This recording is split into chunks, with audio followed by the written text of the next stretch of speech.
Hello students, Bansal maths classes की आज की इस वीडियो में आपका स्वागत है। आज इस वीडियो में हम क्लास 8 में chapter 6 square and square root वर्ग और वर्गमूल में किसी संख्या का स्क्वायर रूट या वर्गमूल निकालना यहाँ पर सीखने वाले हैं। ये एक बहुत ही इम्पोर्टेंट प्रोसेस है, बहुत ही इम्पोर्टेंट ऑपरेशन है। तो इसको आप अच्छे से समझें, इसके लिए वीडियो को अंत तक ज़रूर देखिए और अगर वीडियो अच्छी लगे तो लाइक और शेयर भी। चलिए शुरू करते हैं। Square root of a number हमने स्क्वायर किया था कुछ संख्याओं का, जैसे हमने लिखा था एक square equal 1, 1 square equal 1।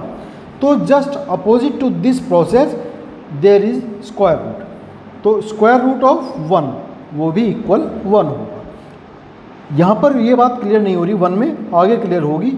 2 square equal 4 है, तो अगर मैं 4 का स्क्वायर करूँ तो वो मुझे 2 मिलेगा, just opposite to this process. Again 3 square equal 9 है, तो स्क्वायर रूट ऑफ 9 वो 3 होगा। 4 स्क्वायर इक्वल 16 है, तो स्क्वायर रूट ऑफ 16 वो 4 होगा। ये जो हमने यहाँ पर साइन लगा रहे हैं, ये साइन होता है स्क्वायर रूट का, स्क्वायर रूट। तो इसी तरीके से नेक्स्ट नंबर 5 स्क्वायर हम लेंगे, वो 25 के इक्वल है, और अगर मैं इसका स्क्वायर रूट निकालूँ 25 का तो वो 5 मिलेगा। 6 स्क्वायर 36 के इक्वल है, तो स्क्वायर रूट ऑफ 36 6 के इक्वल होगा। 7 स्क्वायर 49 था, तो 49 स्क्वायर रूट 7 के इक्वल होगा। इसी तरीके से नेक्स्ट 8 स्क्वायर अगर हम पता है कि 64 होता है, तो स्क्वायर रूट ऑफ 64 हमें पता है, हमें 8 मिल जाएगा। 9 स्क्वायर 81 होता है, तो स्क्वायर रूट ऑफ 81 9 होगा। 10 स्क्वायर 100 है, तो स्क्वायर रूट ऑफ 100 वो 10 होगा। उसी तरीके से 11 स्क्वायर हमें पता है 121 था, तो स्क्वायर रूट ऑफ 121 11 होगा। स्क्वायर रूट ऑफ 12 स्क्वायर 144 था, तो स्क्वायर रूट ऑफ 144 12 होगा। तो हमने 20 तक के स्क्वायर्स आपको लिखवाए थे, तो वो आपको याद होंगे। तो उसी तरीके से हम 20 तक के ही स्क्वायर रूट्स भी हम आराम से निकाल सकते हैं, उसी जस्ट इसी प्रोसेस से। अब नेक्स्ट है, अगर कोई हमें बड़ी संख्या दे दी और उसका हमें स्क्वायर रूट करना है, जैसे अगर मैं कहूँ कि मुझे 81 का या 64 का मुझे स्क्वायर रूट करना है और मुझे स्क्वायर रूट 64 का याद नहीं है, तो यहाँ पर स्क्वायर रूट करने के 2 मेथड हैं। सबसे पहला मेथड है square root by repeating subtraction.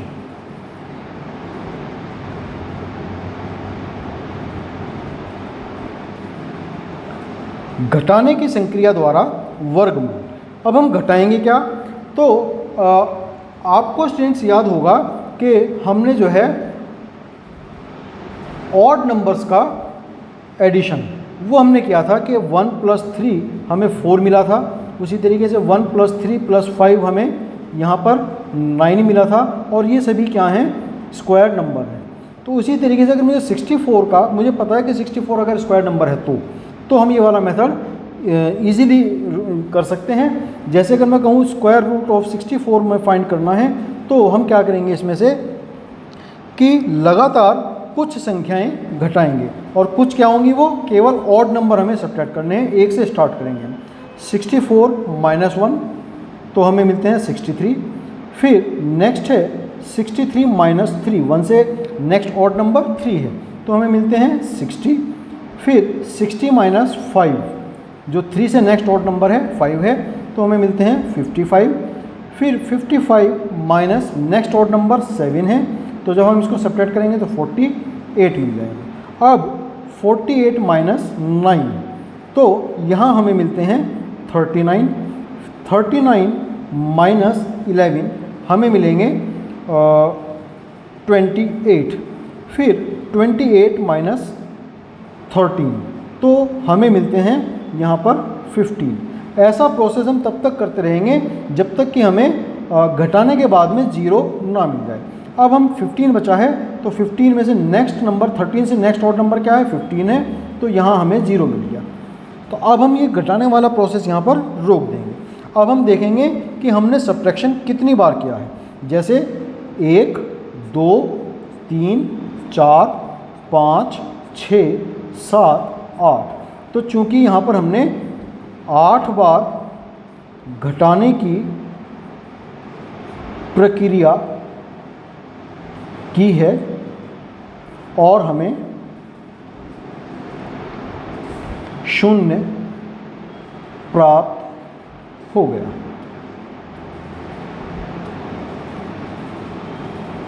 इसलिए स्क्वायर रूट ऑफ 64 क्या होगा 8 होगा। तो ये बहुत सिंपल मेथड है।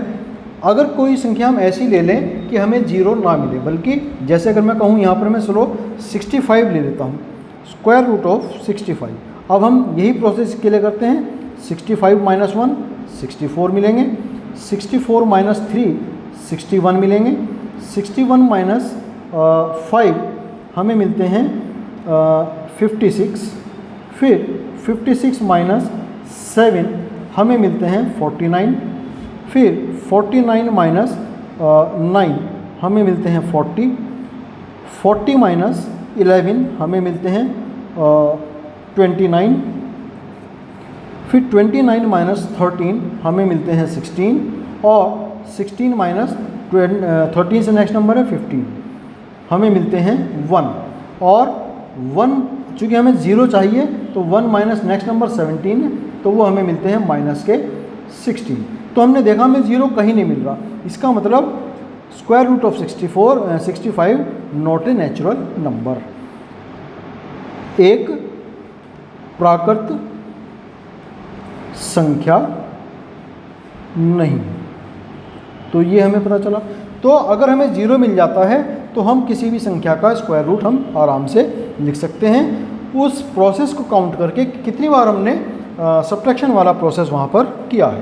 तो ये मेथड हुआ हमारा square root by repeating subtraction, square root by prime factorisation.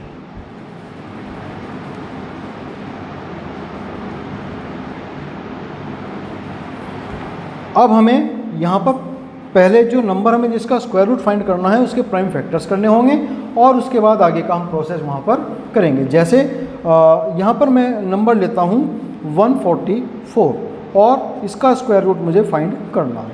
तो हम क्या करेंगे, 144 के पहले प्राइम फैक्टर्स करेंगे। तो चूँकि इसमें यूनिट प्लेस पर 4 है तो ये डेफिनेटली 2 से डिवाइड होगा, तो हमने इसको 2 से डिवाइड किया, हमें मिले 72। अगेन ये 2 से डिवाइड होगा तो हमें मिले 36, फिर ये 2 से डिवाइड होगा तो अब हमें मिलते हैं 18, फिर 2 से डिवाइड होगा तो 9 मिले, फिर 3 मिले, 3 3 जा 9 और 3 1 जा 3। तो 144 के प्राइम फैक्टर्स हमें मिलते हैं 2 मल्टीप्लाई 2 मल्टीप्लाई 2 मल्टीप्लाई 2, कितनी बार है 2, 1 2 3 4, फिर उसके बाद में 3 है। अब हमें इसका स्क्वायर रूट फाइंड करना है, तो स्क्वायर रूट फाइंड करने के लिए हम इसमें पेयर्स बनाएंगे, 2 संख्याओं के पेयर। जैसे 2 और 2 का एक पेयर ये बन गया, और 2 और 2 का एक पेयर ये बन गया, फिर उसके बाद में 3 और 3 का एक पेयर ये बन गया। तो यहाँ से हमने 2 लिया, मल्टीप्लाई इस पेयर से हमने 2 लिया, एक संख्या ले लेंगे इसमें से, और इस पेयर में से हमने 1 ले लिया। तो 2 मल्टीप्लाई 2 मल्टीप्लाई 3, तो ये हो गया 2 2 जा 4 4 3 जा 12। तो स्क्वायर रूट ऑफ 144 हमें यहाँ मिल जाते हैं 12। तो एक ये मेथड हुआ हमारा प्राइम फैक्टराइजेशन मेथड। यहाँ पर हमें जो पेयर्स मिलते हैं उन पेयर्स में से 2-2 मतलब जो भी प्राइम फैक्टर्स हमें मिलते हैं वो जितनी बार आया हो उसके हम 2-2 संख्याओं के पेयर बना देंगे, समान संख्याओं के। जैसे हमने 2 का यहाँ पर बनाया, 2 और 2 का एक पेयर बन गया, 2 और 2 का एक दूसरा पेयर बन गया, 3 और 3 का एक ये अलग पेयर बन गया। इनमें से फिर एक एक नंबर को हम लेंगे, इस पेयर में से एक नंबर, इस पेयर में से एक नंबर, इस पेयर में से, और उनकी मल्टीप्लाई आपस में कर देंगे। तो 2 मल्टीप्लाई 2 मल्टीप्लाई 3 12 आ गया। तो ये मेथड हुआ हमारा प्राइम फैक्टराइजेशन मेथड। अब हम जो है इन दोनों मेथड्स में से जो भी हमें सूटेबल लगे या हमें क्वेश्चन की डिमांड हो उस क्वेश्चन के हिसाब से एक्सरसाइज 6.3 के क्वेश्चन यहाँ पर करेंगे। तो exercise 6.3 question number 1। Question number 1 है कि निम्नलिखित संख्याओं के वर्गमूल ज्ञात करने में इकाई अंक की क्या संभावना है। What could be the possible ones digit of the square root of each of the following numbers। सबसे पहला नंबर है इसमें 9801। इसका स्क्वायर रूट में जब हम इसका स्क्वायर रूट निकालेंगे तो उसमें यूनिट प्लेस पर क्या संख्या आने की संभावना है। तो आपको याद होगा जब हमने स्क्वायर करना सीखा था तो वहाँ हमने बताया था कि अगर 1 या 9 हो, किसी संख्या के यूनिट प्लेस पर 1 हो या 9 हो तो उसका स्क्वायर में यूनिट प्लेस पर 1 आता है। 2 हो या 8 हो तो उसके स्क्वायर के यूनिट प्लेस पर 4 आता है। 3 या 7 अगर है तो स्क्वायर के यूनिट प्लेस पर 9 आता है। 4 या 6 है तो उसके जो स्क्वायर संख्या होगी उसके यूनिट प्लेस पर क्या आएगा, 6 आएगा। और अगर 5 है या 5 अगर है तो स्क्वायर के यूनिट प्लेस पर 5 आएगा और 0 अगर है तो स्क्वायर के यूनिट प्लेस पर 0 आएगा। तो अब इसका जस्ट अपोजिट करना है, क्योंकि स्क्वायर जो नंबर है उसके यूनिट प्लेस पर 1 है तो स्क्वायर रूट पर या तो 1 आएगा या 9 आएगा। तो हम यहाँ पर लिखेंगे कि चूँकि 9801 का इकाई अंक 1 है तो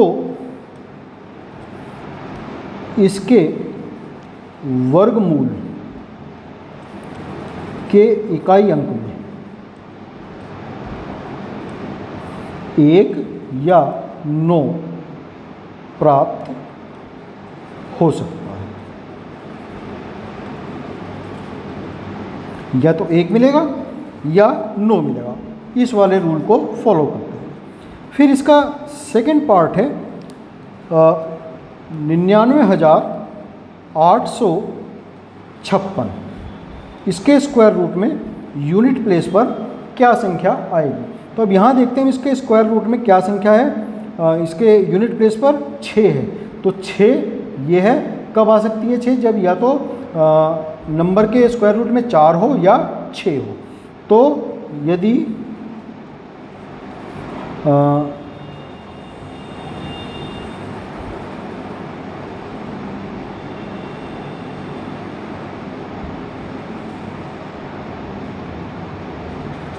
चूँकि इकाई अंक पर यूनिट प्लेस पर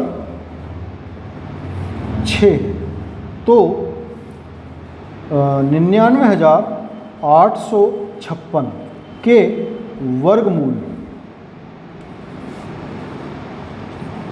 के इकाई अंक पर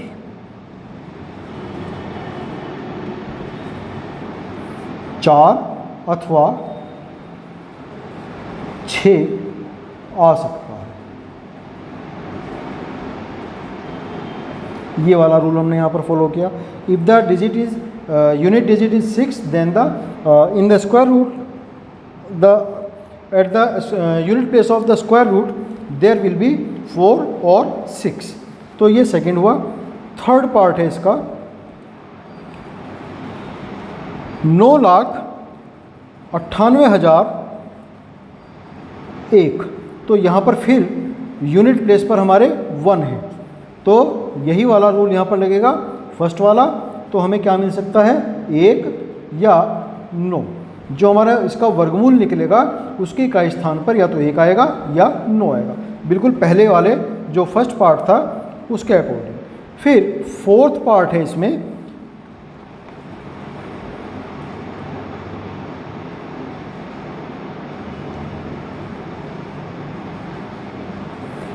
संख्या कितनी भी बड़ी हो उससे मतलब नहीं है, हमें देखना है यूनिट प्लेस। तो इसके यूनिट प्लेस पर इकाई अंक पर 5 है, इसलिए इसके वर्गमूल के इकाई अंक में 5 होगा,